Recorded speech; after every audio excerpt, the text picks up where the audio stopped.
எனக்கு இல்மை கொடுத்தான், ஞானத்தை, அதை நான் பங்கிட்டு உங்களுக்கு கொடுக்கின்றேன்.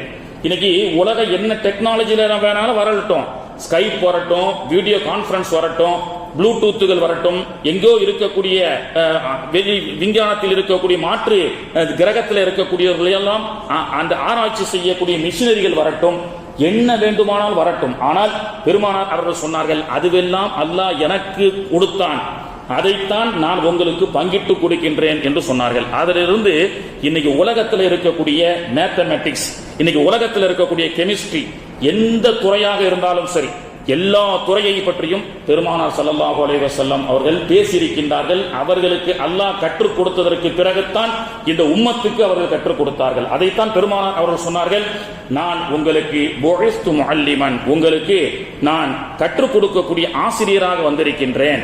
அது மட்டுமல்ல, அல்லாஹு தஆலா வல்லாஹு யுஅதி அனல் காசிம், அல்லாஹ் எனக்கு கல்வியை கொடுத்தான், நான் உங்களுக்கு பங்கிட்டு கொடுத்தேன். அது கல்வி என்று குறிப்பிட்டு சொல்லவில்லை, எல்லாமே அதான். அல்லாஹ் எனக்கு பரக்கத்தை கொடுத்தான், நான் உங்களுக்கு பிரிச்சு கொடுத்தேன். அல்லாஹ் எனக்கு ரஹமத்தை கொடுத்தான், நான் உங்களுக்கு பிரிச்சு தந்தேன் என்று சொல்வதை போன்றுதான் வல்லாஹு யுஅதி, அல்லாஹ் எனக்கு கொடுக்கின்றான். யுஅதினா கொடுத்தான் இல்ல, அரபியில முல்லாரியான ஃபியல், ஃபியூச்சருக்கும் சொல்லலாம், ஃபியூச்சர் டென்ஸுக்கும் சொல்லலாம், பிரசன்ட் டென்ஸுக்கும் சொல்லலாம். வல்லாஹு யுஅதி, அல்லாஹ் எனக்கு கொடுத்துக்கிட்டே இருக்கிறான். அனல் காசிம், நான் அதை பங்கிட்டு கொடுத்து கொண்டிருக்கின்றேன் அப்படின்னு சொன்னா, அல்லாஹ் இன்னைக்கும் கொடுக்கிறான், நாளைக்கும் கொடுப்பான். 1400 வருஷத்துக்கு முன்னாடி ரசூலுல்லாவுக்கு கொடுத்தான், வச்சு அதை வச்சு ரசூலுல்லாஹ் டிஸ்ட்ரிபியூட் பண்றாங்க கிடையாது. வல்லாஹு யுஅதி, அல்லாஹ் எனக்கு கொடுத்து கொண்டிருக்கின்றான், கொடுப்பான். அரபியில அனல் காசிம், நான் பங்கிட்டு கொடுக்கின்றேன். பெருமானார் ஸல்லல்லாஹு அலைஹி வஸல்லம் அவர்கள் மதீனாவிலே தொலை வைக்கின்றார்கள். புகாரியிலே இடம்பெற்றிருக்கக்கூடிய ஹதீஸ். சஹாபாக்கள் எல்லாம் பின்னாடி நின்று தொழுகின்றார்கள். அப்படி பெருமானார் அவர்கள் தொலை வைத்துக் கொண்டிருக்கும் பொழுது ஒரு சஹாபி தாமதமாக, காம சொல்வதற்கு சற்று தாமதமாக வந்து அந்த ஜமாத்திலே இணைய முற்படுகிறார். அப்படி முற்படும் பொழுது இமாம் ருக்குவிலே இருக்கும் பொழுதே சேர்ந்து விட்டால் முக்கம்மலான ரக்காயத்துகள் நமக்கு கிடைக்கும் அல்லவா, அந்த சட்டம் நமக்கு தெரியும். சமிஅ அல்லாஹு லிமன் ஹமிதான் இமாம் எந்திரிச்சா அந்த ரக்காயத்து ஆட் ஆகாது. அவர் ருக்குவுக்குள்ள ஒரு அந்த இதுல போய் சேர்ந்துட்டா, ஜமாத்துல சேர்ந்துட்டா அந்த ஜமாத்து நமக்கு முக்கம்மலாக கிடைத்து விடும் அல்லவா. அப்படி அந்த சஹாபி ஓடோடி வருகிறார். பெருமானார் அவர்கள் ருக்குவிலே இருந்து கொண்டிருக்கக்கூடிய நிலையிலேயே அந்த தொழுகையில் சேர்ந்து விட்டார். அந்த ரக்காயத் அவருக்கு முழுமையாக கிடைத்து விட்டது. அப்படி இமாம் ஜமாத் முழுமையாக கிடைக்கப்பட்ட சந்தோஷத்திலே ருக்குவிலே இருந்து சமிஅ அல்லாஹு லிமன் ஹமிதான ரசூலுல்லாஹி ஸல்லல்லாஹு அலைஹி வஸல்லம் அவர்கள் எழுந்திருக்கும் பொழுது ரப்பனா லக்கல் ஹம்து என்ற தஸ்பீஹை ஓத வேண்டும். ஆனால் அந்த நபித்தோழர் சந்தோஷத்துல நமக்கு ருக்கு கிடைத்து விட்டது, நாயகத்துடைய அந்த இமாமத்துடைய பரிபூர்ணமான அந்த ரக்காயத்துகள் கிடைத்த சந்தோஷத்திலே ரப்பனா லக்கல் ஹம்து ஹம்தன் கசீரன் தொய்யிபன் முபாரக்கன் ஃபீ, புகாரிலே இடம்பெற்றிருக்கக்கூடிய ஹதீஸ். தஸ்பீஹாத்துகள் எல்லாம் சத்தம் போட்டு ஓதக்கூடிய தஸ்பீஹ் அல்லவே, எல்லாமே சப்தம் குறைவாக ஓதுகின்றோம். சுபஹான ரப்பியல் அலீம் ஓதுகின்றோம், சுபஹான ரப்பியல் ஆலா ஓதுகின்றோம். அப்படித்தான் அந்த சஹாபியும் ரப்பனா லக்கல் ஹம்து என்று சொல்லி கொடுக்கப்பட்ட தஸ்பீஹை தாண்டி ஹம்தன் கசீரன் தொய்யிபன் முபாரக்கன் ஃபீ அப்படி என்று ஓதினார். பல ஆயிரக்கணக்கான சஹாபாக்கள் நின்ற காலம்தான் அது மதீனாவிலே. ஒரு சஃப் 2 சஃப் என்று தொழப்பட்ட மஸ்ஜித் நபவி அல்ல. அங்கே பின்புறமாக அவர் அந்த ரக்காயத்திலே சேர்ந்து அதிகப்படியாக சில தஸ்பீகளை ஹம்தன் கசீரன் தொய்யிபன் முபாரக்கன் ஃபீஹின் ஓதினாரு. பெருமானார் ஸல்லல்லாஹு அலைஹி வஸல்லம் அவர்கள் சலாம் கொடுத்து முடித்தவுடன் திரும்பி பார்த்து, மன் தகல்லம பி ஹாதிஹில் கலிமா, இன்று ஒருவர் என்னுடைய பின்னாடி அதிகப்படியான சில கலிமாக்களை சொன்னது யார் அப்படின்னு கேட்டாங்க. எப்படி பெருமானார் அவர்களுக்கு கேட்டது? இன்னைக்கு டெலிபோன் மொபைல் யூஸ் பண்ணுகின்றோம். எங்கோ ஒருவர் பேசுகின்றார், அவர் காதிலே ப்ளூடூத்தோ அல்லது மொபைலையோ வைத்துக் கொண்டு அவர் மட்டும் பதில் சொல்கின்றார். ஆனால் எதிர் திசையிலிருந்து வரக்கூடிய குரல் நமக்கு தெரியவில்லை. அதுபோன்று எங்கோ இருக்கக்கூடிய சஃபிலே ஒரு சஹாபி ஓதிய அந்த சத்தத்தை பெருமானார் ஸல்லல்லாஹு அலைஹி வஸல்லம் அவர்கள் தொழுகையிலே கேட்கின்றார்கள் என்று சொன்னால் அது என்ன ஜி? 2Gயா 5Gயா, என்ன ஜியோவா, ஏர்டெலா, ஏர்செலா, மொபைலியா, சவாவா? எப்படி? அல்லாஹு தஆலா முஅஜிஸா, அந்த கல்வியை, அந்த அறிவை, அந்த டெக்னாலஜியை 1400 ஆண்டுகளுக்கு முன்பு பெருமானார் ஸல்லல்லாஹு அலைஹி வஸல்லம் அவர்களுக்கு கொடுத்தான். இது கேட்கும் சக்தி. எங்கோ ஒருவர் கேட்க பேசக்கூடியது ஒரு கருவியின் மூலமாக நாம் இங்கே அதை செவியுற்று அதற்கு பதில் சொல்கின்றோம். பெருமானார் ஸல்லல்லாஹு அலைஹி வஸல்லம் உடைய மதீனாவில் இருந்து குபை அல் கசீம் என்ற பகுதி, குபை அங்கே சவுதியில் இருந்தவர்களுக்கு தெரியும். இஸ்லாத்துல முதலாக இஸ்லாத்தை ஏற்றுக்கொண்ட காரணத்தினால் தூக்கு தண்டனை கொடுக்கப்பட்டு ஷஹீதாக்கப்பட்டவர்கள், காஃபிர்களால் தூக்கு மேடையில் ஏற்றி ஷஹீதாக்கப்பட்டவர்கள் குபைப் ரலியல்லாஹு அன்ஹு என்ற சஹாபி. அந்த பகுதி இன்னும் அல் குபைப் என்ற பெயரிலே அல் கசீமுடைய மந்தகாவிலே சவுதியிலே நீங்கள் பார்க்கலாம். மதீனாவிலிருந்து சுமார் 450-500 கிலோமீட்டர் இருக்கும். தரீக்கே மதீனாவின் வழியாக அல் கசீமுக்கு சென்றால் 450-500 கிலோமீட்டருக்குள்ளாக இருக்கும். இப்போ பெருமானார் ஸல்லல்லாஹு அலைஹி வஸல்லம் அவர்கள் மதீனாவிலே சஹாபாக்களோடு உட்கார்ந்துட்டு இருக்கிறாங்க. இன்று இருக்கக்கூடிய அல் கசீம் அல் குபைப் என்ற பகுதியில் 450 கிலோமீட்டருக்கு அப்பால அந்த நபி தோழருக்கு காஃபிர்களால் முற்றுகையிடப்பட்டு அந்த நபி தோழர்களை தூக்கில் மேடையில் ஏற்றப்படுகிறார்கள். அங்கே தூக்கு மேடையில் ஏற்றப்படக்கூடிய நேரத்திலே அந்த சஹாபி தேம்பி அழுகிறார். என்ன, உயிருக்கு பயந்து அழுகிறாயா? இப்பவும் சொல்லு, உன்னை விட்டுறோம், நாயகத்தினுடைய ஈமானை விட்டுவிடு, பெருமானாரை பின்பற்றுவதை விட்டுவிடு என்று சொன்னார்கள். அதற்கு அந்த சஹாபி நெஞ்சை நிமித்து சொன்னார், ஈட்டி முனையில் நின்றாலும் ஈமானை இழக்கக்கூடிய கூட்டமா சஹாபாக்கள். எனவே அவர் சொன்னார், நான் உயிருக்கு பயந்து அளவில்லை.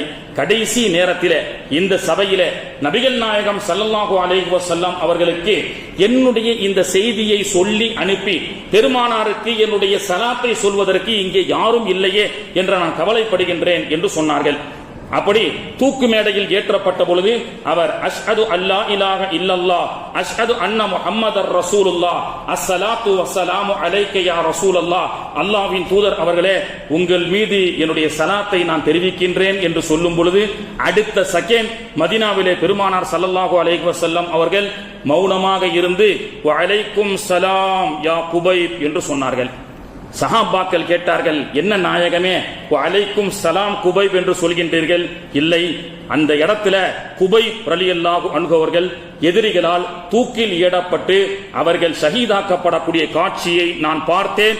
அவர் கடைசியாக ஷஹீதாகும் பொழுது அஸ்ஸலாத்து வஸ்ஸலாமு அலைக்க யா ரசூலல்லாஹ், உயிர் பிரியும் நேரத்தில் கூட மனைவியினுடைய பிள்ளைகளுடைய அந்த ஞாபகம் வராமல் உயிரிலும் மேலான கண்மணி நாயகம் முத்து முஹம்மது முஸ்தபா ரசூலுல்லாஹி ஸல்லல்லாஹு அலைஹி வஸல்லம் அவர்களுக்கு சலாம் சொல்லிவிட்டு இறந்தார்கள். அந்த சலாம் சொல்லிவிட்டு இறந்த அந்த காட்சியை ஸ்கைப் இல்லாமல், இன்னைக்கு இருக்கக்கூடிய 5G போன்ற டெக்னாலஜி இல்லாமல் மதீனாவிலே மஸ்ஜித் நபவியிலே வறண்ட பாலைவனம் சுற்றியுள்ள அந்த பகுதியிலே பெருமானார் ஸல்லல்லாஹு அலைஹி வஸல்லம் அவர்கள் அந்த காட்சியை பார்க்கின்றேன்.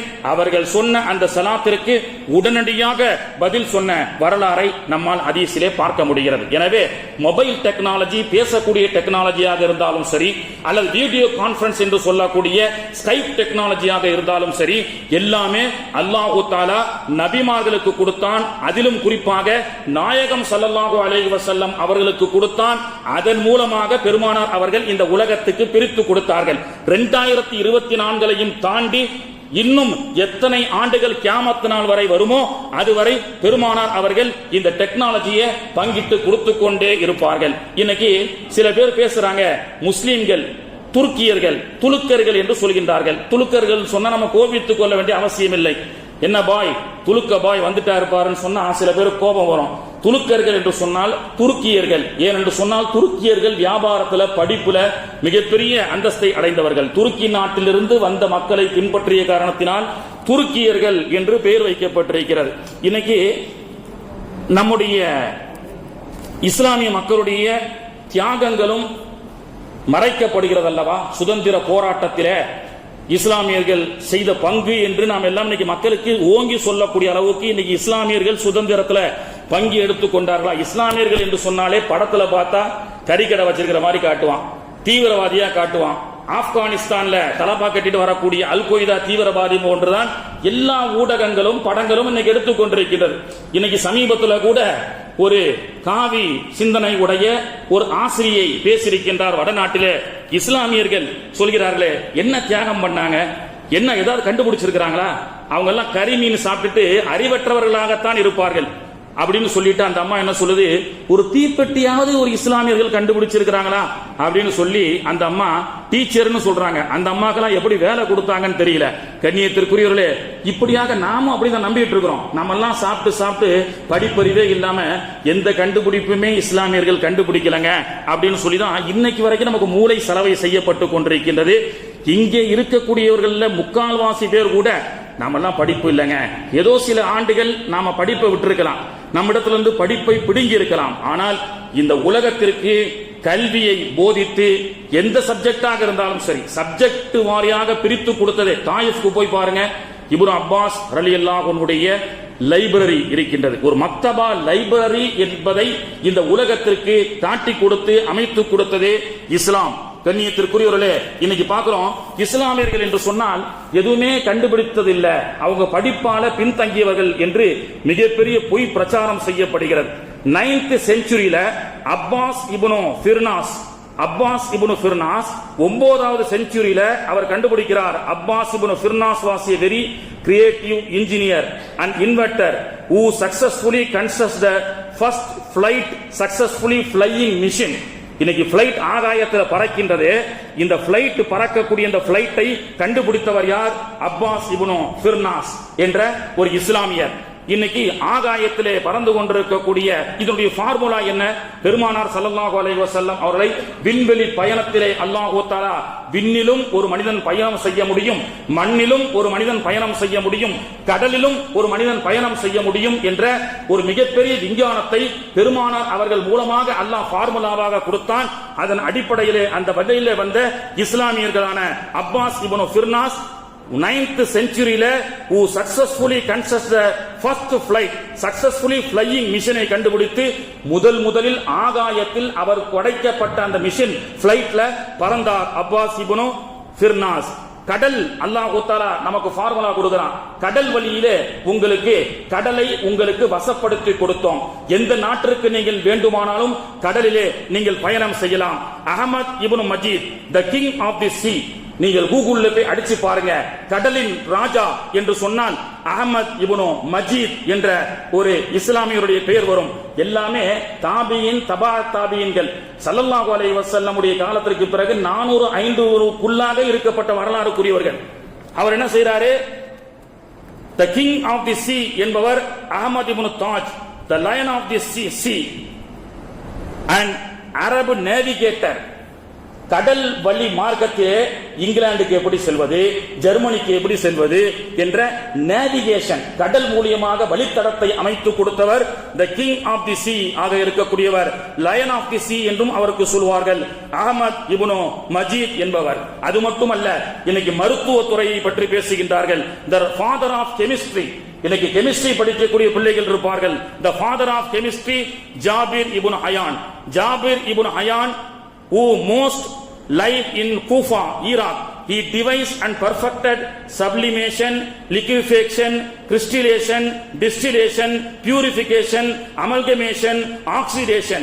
He also wrote about how chemical combine without loss of character.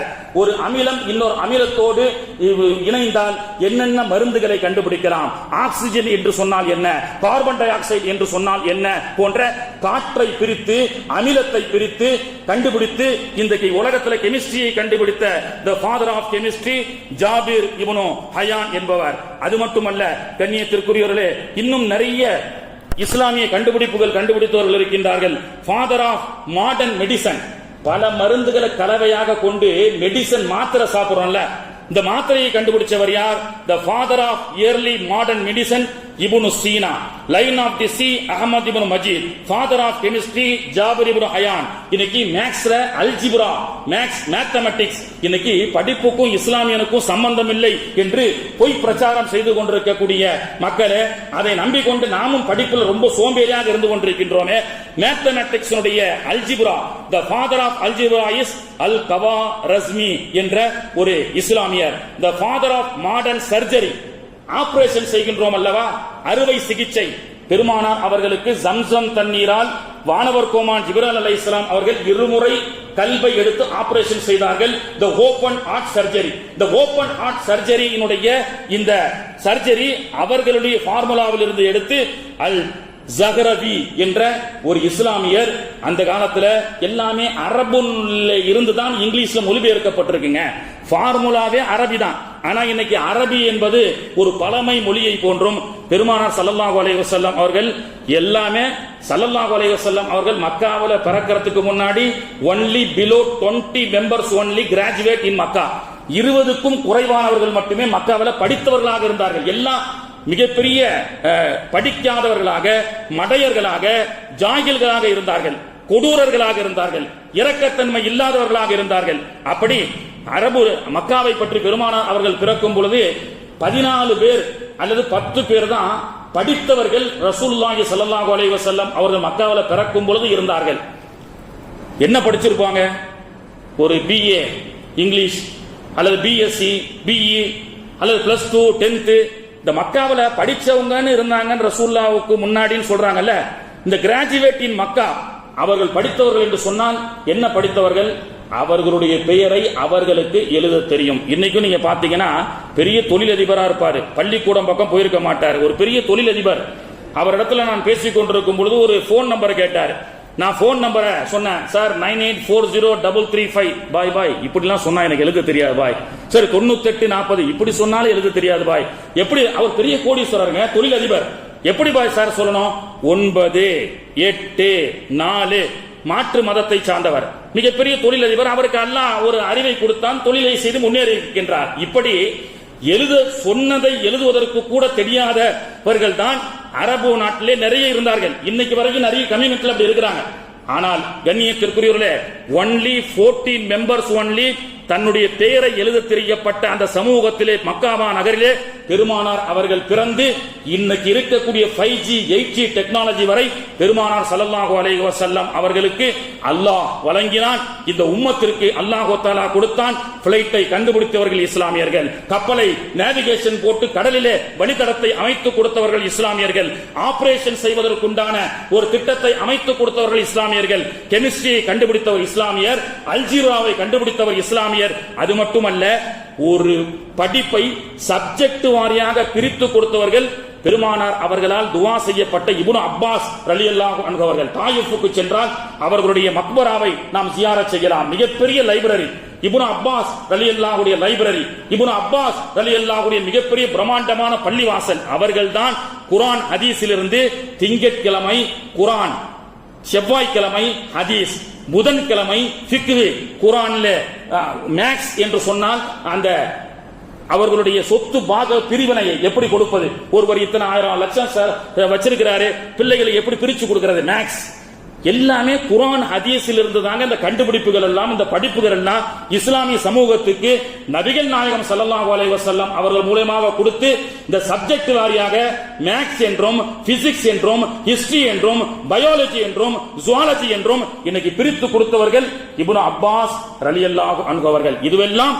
இஸ்லாமிய அரபு உலக கையில் இருக்கும் வரை மக்களுக்கு இலவசமாக கிடைத்தது. என்று ஆங்கிலேயனுடைய கார்ப்பரேட்டுக்கு இந்த கல்வி சென்றதோ அது லாபகரத்தை தரக்கூடிய ஒரு பிசினஸ் ஆக மாறியதை நாம் பார்த்து வருகின்றோம். எனவே உலகத்திற்கு கல்வி தீனி கொடுத்த இஸ்லாமிய சமூகமே நீங்கள் நன்றாக படிக்க வேண்டும். நமக்கு மூளை செலவை செய்யப்பட்ட நம்முடைய முன்னோர்கள் யாரும் படிக்கல, கறிக்கடை வச்சிருந்தாங்க அல்லது கூலி தொழில் செய்து வந்தாங்க, வெளிநாட்டுக்கு போய் ஒட்டகம் வைத்தார்கள் என்ற இந்த 200 வருஷத்தினுடைய ஒரு வரலாற்றை நம்பி நீங்கள் படிக்காமல் இருக்காதீர்கள். இந்த உலகத்திற்கு படிப்பை பிச்சையாக போட்டவர்கள் நம்முடைய சமூகம். அதையும் தாண்டி இன்னைக்கு ஒழுக்கத்தை இன்னைக்கு இஸ்லாமிய சமூகத்திற்கு உலக மக்களுக்கு கற்றுக் கொடுத்தது நாயகம் ஸல்லல்லாஹு அலைஹி வஸல்லம் அவர்கள். போர் அடிச்சா கொலை செய்வாங்க, போர் அடித்தா கொலை செய்யக்கூடிய மக்கள். போர் அடிச்சா டிவி பார்க்கலாங்க, போர் அடிச்சா கிரிக்கெட் விளையாடலாம் இப்ப உள்ள பசங்க.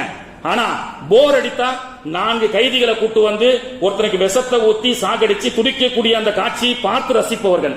நபிகள் பெருமானார் பிறக்கும் பொழுது மக்காவில் தூக்கு தண்டனை, தூக்கில ஏற்று ஒருத்தர் துடிக்க துடிக்க சாகுவதை பார்த்து ரசித்தவர்கள் எவ்வளவு கொடுங்கோலர்களாக இருந்திருப்பார்கள். ஆனால் அப்படிப்பட்ட மக்களின் மீது ஒழுக்கம் என்ற ஒரு நன்னெறியை பெருமானார் அவர்கள் போதித்து ஒரு கட்டத்திலே ஒரு பறவை ரசூலுல்லாஹி ஸல்லல்லாஹு அலைஹி வஸல்லமுடைய பள்ளிவாசலிலே சுற்றி வருகிறது. பெருமானார் அவர்கள் ஒரு நபித்தோழருடைய மடியிலே பார்க்கின்றார்கள். அவர் வரும்பொழுது அந்த புறாக்களுடைய குஞ்சுகளை அவர் எடுத்து வந்து விட்டார். கூட்டில் காணாத அந்த புறா அவருடைய மடியிலே தேடி அது ஏங்கி பறக்கிறது. பெருமானார் அவர்கள், தோழரே, அந்த எந்த கூட்டில் அந்த புறாக்களுடைய குஞ்சுகளை நீங்கள் எடுத்தீர்களோ எடுத்து வைத்து விடுங்கள். அந்த தாய் புறா ஏக்கத்தோடு பறக்க அடக்கப்படக்கூடிய காட்சியை என்னால் பார்க்க முடியவில்லை என்ற அந்த ரஹமத்தை, ஒரு கிருபையை, உள்ளத்தில் இருக்கக்கூடிய இரக்கத்தை இந்த உலகத்திற்கு சொல்லிக் கொடுத்தவர்கள் நபிகள் நாயகம் ஸல்லல்லாஹு அலைஹி வஸல்லம் அவர்கள். அத்தகைய ஒழுக்கத்தின் மூலமாகத்தான் இஸ்லாம் ஓங்கி வளர்ந்தது. இன்னும் மனிதாபிமானம் நம்முடைய ஊர்களிலே இன்னும் அல்லாஹ்வுடைய கிருபையில் அல்லாஹ் சிறப்பான இந்த இந்திய தேசத்தை அல்லாஹ் நமக்கு கொடுத்திருக்கின்றான். ஜாதி மத பேதமின்றி இரக்கத்தோடு வாழக்கூடிய சமூகத்திலே இன்னைக்கு இந்தியாவில் நம்ம பார்க்கலாம். ரோட்ல எங்கேயாவது பைக் நின்றுச்சு, எந்த ஜாதி எந்த மதம் என்று தெரியவில்லை, யாரோ ஒரு சகோதரன் பாய் என்ன ஆயிடுச்சு, பெட்ரோல் காலி ஆகி போச்சா, என்ன பிரச்சனைன்னு வந்து நின்று கேட்கிறாங்க. மனிதாபிமானம். அது மட்டுமல்லாம நாளைக்கு தொப்புள் கொடி உறவுகளான இந்து மக்களுடைய ஒரு பண்டிகை வருகிறது. அந்த பண்டிகையை சார்ந்த ஒரு கட் அவுட்ல, விழுப்புரத்தை சார்ந்த ஒரு கட் அவுட்ல போட்டோ எடுத்து எனக்கு அனுப்பிச்சு வச்சிருக்காங்க. என்ன தெரியுமா, அவர்கள் அவர்களுடைய பண்டிகையை கொண்டாடுகிறார்கள். அல்லாஹ் அதை பத்திலாம் நம்ம யாரையும் இலக்காரமாக பேசக்கூடாது. ஏன்னா எல்லாருடைய கான்செப்டும் கடவுளை கும்பிடணும். எல்லாருமே யாராவது நாசமா போன்னு கும்பிடுறானா, பாயெல்லாம் நாசமா போட்டும் இல்ல, எல்லாரும் நல்லா இருக்கணும்னு தான் கும்பிடுறான். எல்லாருடைய எண்ணம் ஒண்ணுதான். கடவுள் வேண்டாம், உருவத்தால வேற வித்தியாசமா இருக்கலாம். பிரார்த்தனைகள் எல்லாமே என்ன செய்யறான், ஊர் நல்லா இருக்கணும், உலகம் நல்லா இருக்கணும். அதையும் தாண்டி விழுப்புரத்திலே ஒரு இந்து சகோதரர்கள் நடக்கப்படக்கூடிய ஒரு விநாயகர் சதுர்த்தி கட் அவுட்ல ஃப்ரீ ஃபார் பாலஸ்தீன் அப்படின்னு போட்டிருக்கிறாங்கன்னு சொன்னா, பாலஸ்தீனில் இருக்கக்கூடிய மக்களுடைய துயரத்தை துடைப்பதற்கு இங்கே விநாயகர் சதுர்த்தியுடைய கட் அவுட்டிலே அவர்கள் வாழ்த்து தெரிவித்து அதற்காக அவர்கள் பிரார்த்தனை செய்கின்றார்கள் என்று சொன்னால், இந்த மனிதாபிமானம் இந்த இந்திய தேசத்திலே, குறிப்பாக தமிழகத்திலே ஓங்கும் வரை முஸ்லிம், கிறிஸ்டின், இந்து என்று ஒற்றுமையாக வாழக்கூடிய இந்த நன்னெறியை, எந்த நெறியை பெருமானார் அவர்களும் குர்ஆனும் நமக்கு கற்றுக் கொடுத்ததோ, இந்த ஒற்றுமையை யாராலும் எந்த தீய சக்தியாலும் பிரிக்க முடியாது என்பது வரலாற்று உண்மை சகோதரர்களே. எனவே கண்ணியத்திற்குரியவர்களே, ஆக சொத்துக்களுக்கும் அதிக சொத்துக்களுக்கு சொந்தக்காரர்கள் நாம். உலகத்திலே கல்விக்கு கற்றுக் கொடுத்த கல்விக்கு சொந்தக்காரர்கள் நாம். தியாகத்திற்கு, விடுதலை போராட்டத்திற்காக தியாகத்திற்கு நிறைய தியாகம் செய்தவர்கள், தியாகத்துக்கு சொந்தக்காரர்கள் நாம். ஆனால் இன்னைக்கு ஏனோ வரலாற்று பிழையால், நம்முடைய அசட்டையால், நம்முடைய சொத்துக்கள் கூட, இஸ்லாமிய வக்ஃபு சொத்துக்கள் கூட இன்னைக்கு யார் ஆளலாம், முஸ்லிம்களுடைய வக்ஃபு சொத்துக்களுடைய மறுபரிசீலனை செய்யப்பட்டு சிறுத்த சட்டங்கள் கொண்டு வருவதற்கு இன்னைக்கு பொதுமக்களிடத்தில் வாக்கை கேட்கக்கூடிய அளவுக்கு இன்னைக்கு காவிகளுடைய சிந்தனை என்ன, பாய் சொத்து வக்ஃபு சொத்தை அவங்களுக்கு கொடுக்கலாமா இல்ல ஆட்டையை போடலாமா, பப்ளிக் என்ன செய்யுங்க, ஒரு எலெக்ஷன் வச்சு இன்னைக்கு என்ன செய்யறாங்க, ஆன்லைன்ல வாக்கெடுப்பு எடுக்கிறார்கள். எதுக்குங்க, யார் வீட்டு சொத்தை யார் சாப்பிடுறது, இஸ்லாமியர்களுடைய வக்ஃபு சொத்து. ஏற்கனவே இதை பற்றி நான் பேசியிருக்கின்றேன். வக்ஃபு சொத்து என்பது முன்னோர்கள் கியாமத் நாள் வரை முஸ்லிம்களுக்காக, பள்ளிவாசல்களுக்காக, மக்கள் பயன் அடைவதற்காக கொடுக்கப்பட்ட சொத்து. அந்த சொத்திலே திருத்தம் செய்கின்றோம் என்ற பெயரிலே இன்னைக்கு காவிகள் உள்ளே நுழைய செய்வதை ஒருபோதும் நாம் ஏற்றுக்கொள்ளக் கூடாது. காலத்தின் கொடுமை, காவிகளுடைய ஆட்சியின் காரணமாக இன்னைக்கு அந்த சொத்து திருத்த சட்ட மசோதாவை கொண்டு வரலாமா வேண்டாமா, கொண்டு வரலாம்ன்றவங்க ஓட்டு போடுங்க, கொண்டு வரக்கூடாது I will reject Waqf board அகைன்ஸ்டான சட்டத்தை கொண்டு வரணும் சொல்லி ஒரு வாக்கெடுப்பு வைத்திருக்கின்றார்கள். ஒரு கண் துடைப்புக்காகத்தான் அல்லாஹ் தஆலா வக்ஃபு சொத்தை அல்லாஹ் பாதுகாப்பான். சஹாபாக்கள் எரிஞ்ச வில்ல மதீனாவில் அல்லாஹ் இன்னும் பாதுகாத்து வச்சிருக்கான். 1400 வருஷத்துக்கு முன்னாடி பத்ர் காலத்துல ஒரு சஹாபி வில்லை எரிந்தார்கள், பெருமானார் அவர்கள் கையில கொடுத்தாங்க. அந்த வில்ல அல்லாஹ் இன்னும் பாதுகாத்து வச்சிருக்கான். அந்த வில்லு சாதாரண வில்லு இல்லைங்க. உஹது யுத்தத்திலே சஅத் இப்னு அபி வக்காஸ் கிட்ட 8 அம்பு இருக்கு, அம்புல 8 அம்பு இருக்கு. 8 அம்புகளையும் பெருமானார் அவர்கள் எரிய சொல்றாங்க. எதிரியை நோக்கி எறிகிறார், கரெக்டா குறிப்பாத்து எதிரிய தாக்கியிருது. 8க்கு மேல ரசூலுல்லாஹ் ஒவ்வொரு அம்மாக துஆ செய்கிறார்கள். அவர் எரிந்து கொண்டே இருக்கின்றார். அவருக்கு தெரியாம 24 அம்பு எரிஞ்சிட்டார். யோசிச்சு பார்க்கிறார், இருந்த அம்பு 8, ஆனா எரிந்த அம்பு 24. ரசூல் ஸல்லல்லாஹு அலைஹி வஸல்லம் அவர்கள் சஅத் இப்னு அபி வக்காஸுக்கு, யா அல்லாஹ் அவருடைய குறியிலே அல்லாஹ் பரக்கத் செய்யட்டும், அவர் எதை நோக்கி எரிகின்றாரோ அதை அல்லாஹ் கூர்மையாக்கட்டும், நேர்மையாக்கட்டும் ரசூலுல்லாஹ் துஆ செய்ய வந்துட்டே இருக்கு. திரும்பி பார்த்தா 8 தானே இருந்தது, 24 எப்படி வந்ததுன்னு பார்த்தா 8ம் போயிட்டு அப்படியே ரிவர்ஸ் வருது. ரிமோட், பெருமானார் அவர்களுக்கு அல்லாஹ் கொடுத்த ரிமோட் கண்ட்ரோல். இன்னைக்கு விடுறவா இல்லையா, ராக்கெட் ட்ரோன் விடுறாரு, கேமரா அப்படியே கேப்சர் பண்ணுது. அதனுடைய ஆபரேட்டர் கீழே வந்து வலது பக்கமா இடது பக்கமா பண்றாரா இல்லையா, அந்த ட்ரோன் ஆபரேட்டிங் சிஸ்டத்தை ஸல்லல்லாஹு அலைஹி வஸல்லம் வைத்த அந்த சஅத் இப்னு அபி வக்காஸ் அவர்கள் பயன்படுத்திய அந்த வில்லு கூட மதீனாவிலே இன்னும் பாதுகாப்பாக வைக்கப்பட்டிருக்கிறது என்று சொன்னால், கண்ணியத்திற்குரிய வக்ஃப் சொத்துகள் கியாமத் நாள் வரை பாதுகாக்கப்பட வேண்டும். அல்லாஹ் நிச்சயமாக பாதுகாப்பான். அதை அபகரிக்கக்கூடிய எண்ணத்திலே சிலர்கள் அதிலே சிந்தனை செலுத்தினால் அவருடைய சிந்தனையும் அவர்களையும் அல்லாஹ்வுடைய சாபத்துக்குள்ளதாக ஆக்கும் என்பதிலே எந்த சந்தேகமும் இல்லை என்றாலும், நம்முடைய எதிர்ப்பை, நம்முடைய சொத்துக்களை, வக்ஃப் சொத்துக்களை பாதுகாப்பதற்கு நம்மால் செய்கின்ற ஒரு சின்ன முயற்சி, மொபைல்ல அந்த ரிஜெக்ட் கோடினுடைய அந்த பார்கோடு இருக்கின்றது, அதை ஸ்கேன் செய்து நீங்கள் அந்த அதற்கு அகைன்ஸ்டாக நீங்கள் இன்ஷா அல்லாஹ் எல்லோரும் ஓட்டு போடுங்கள். தெரியாதவங்க, சின்ன பிள்ளைங்க, வாலிபர்கள் இருக்கிறாங்க, மொபைல நம்மளோட ரொம்ப திறமையாக கையாளக்கூடிய நிறைய இளைஞர்கள் இருக்கின்றார்கள். எனவே அவர்களிடத்துல சொல்லியாவது உங்களுடைய மொபைலில் இருக்கக்கூடிய ஒரு ஐடினுக்கு ஒன்னு நினைக்கிறேன், நீங்க இன்ஷா அல்லாஹ் அதற்கு அகைன்ஸ்டாக இன்ஷா அல்லாஹ் ஓட்டு போடுங்க. வல்ல ரஹ்மான் இந்த சமூகத்திலே, இந்த தேசத்திலே ஒற்றுமையோடும் வாழக்கூடிய பாக்கியத்தையும் தந்து, எந்த கல்வி தியாகம், எந்த ஆன்மீகத்தை இழந்து நிற்கின்றோமோ மீண்டும் பெருமானாருடைய வரக்கத்தை கொண்டு அதையெல்லாம் பெற்று எதிர்வரக்கூடிய சமூகம் நல்ல படித்து விஞ்ஞானிகளாக, மருத்துவர்களாக, மிகப்பெரிய நல்ல சட்ட ஆலோசகர்களாக, நாட்டை ஆளக்கூடிய ஜனாதிபதிகளாக உருவாக்குவோம். சிபிசிஐடிகளாக, கலெக்டர்களாக